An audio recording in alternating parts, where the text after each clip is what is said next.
themselves from him over the lack of military progress in Ukraine, Russian sources claimed. As it proves increasingly difficult for Russia to gain territory in Ukraine, speculation is mounting that Moscow's slow advances and, particularly so, losses could lead to President Putin's downfall, with analysts saying he could soon be confronted with a coup. Russian security expert Andrei Soldatov said, "Does it matter? It matters a lot.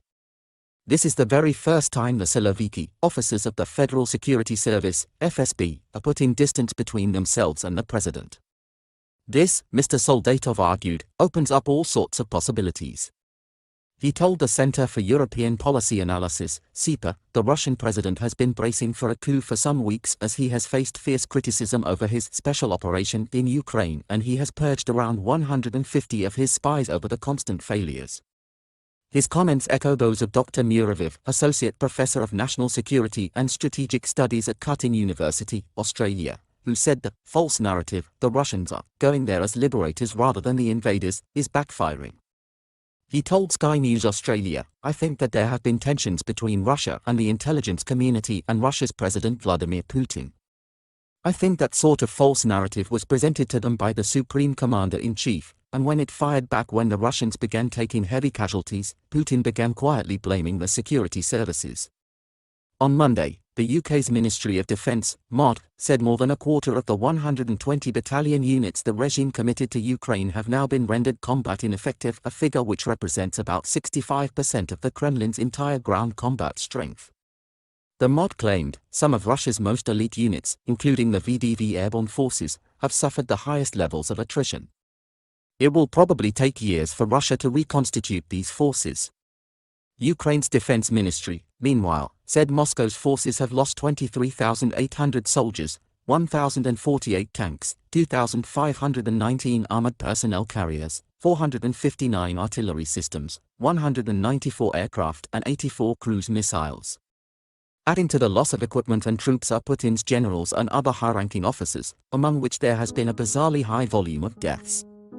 James Stavridis, a former NATO Supreme Allied Commander for Europe, said on Sunday that amazing incompetence of the Kremlin has led to a number of casualties not seen in any other recent conflict. When the US engaged in wars in Afghanistan and Iraq, he highlighted, not a single general was lost in actual combat. Speaking in a WAPC 770 AM radio interview, he said, "In modern history, there is no situation comparable in terms of the deaths of generals. Here, on the Russian side, in a 2-month period, we've seen at least a dozen, if not more, Russian generals killed." Mr. Stavridis added the problems of Moscow's military are reflected in not just the generals being killed, but also in important losses such as its Black Sea flagship Moskva. He said, "It's been a bad performance by the Russians thus far." Whether that could lead to a coup, however, remains to be seen. General Jack Keane, former Vice Chief of Staff of the US Army, said the dictator will do anything to keep the Kremlin's top job.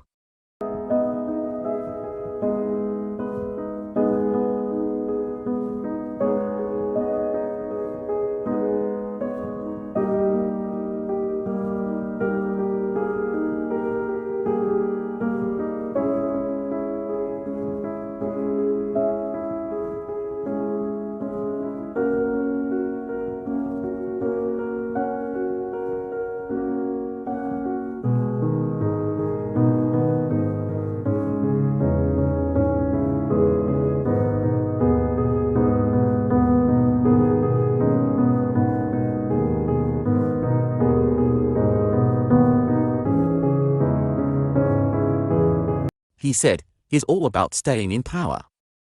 That's his motivation. He will do anything to stay in power."